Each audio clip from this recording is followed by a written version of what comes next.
Welcome to the Fear and Greed Afternoon Report for Thursday, the 29th of June, 2023. I'm Sean Aylmer.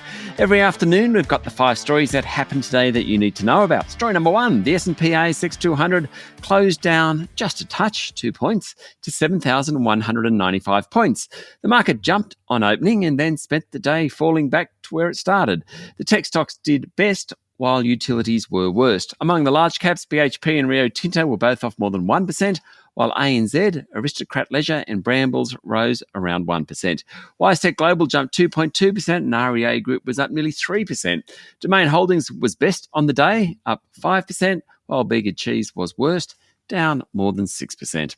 Story number 2, the head of gold and copper group Newcrest says the mining sector must overhaul its reputation and leadership style if it's to dig out enough minerals for climate targets to be reached. The industry also needs to work with government to quicken approvals, with bureaucratic under-resourcing a problem. That's according to Newcrest Interim Chief Executive Sherry Dew. She was talking at the World Mining Congress today. She said projections showed meeting demand for metals required for decarbonisation meant the world needs more copper in the next 27 years than in the last 125 years. That's according to a report in the Financial Review. That means deeper, bigger mines, she says. Also at the conference was Treasurer Jim Chalmers, who said mining was a critical source of national wealth and a force for good. He also said the government needs to work with the sector, although the two will not always agree on everything. Story number 3, toll road group Transurban wants to buy a majority stake in Melbourne's Eastlink toll road owner Horizon Roads, but the competition watchdog is concerned that if it gives the okay, Transurban will have too much power. The Australian Competition and Consumer Commission is concerned that Transurban's dominance will become entrenched and future bidders for toll roads will be dissuaded from competing with the toll road giant. There have already been reports that bidders for toll roads in Australia have been put off by Transurban's dominance. That might be around accessing finance for future tolls or modelling traffic flows, that sort of thing. The good news for Transurban is that some of the other concerns were waved through, with the ACCC saying Victorian state regulations governing pricing prevents any lessening of competition in tolls charged and services.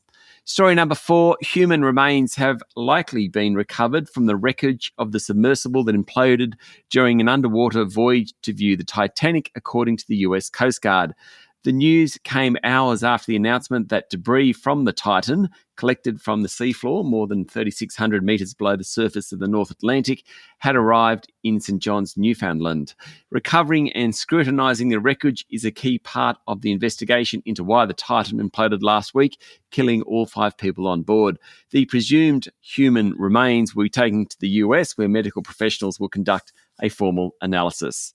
And finally, story number 5, Federal Reserve Chair Jerome Powell told the ECB Forum on Central Banking that more rate hikes are coming this year for the world's largest economy. He also said that he wouldn't take consecutive rate hikes off the table.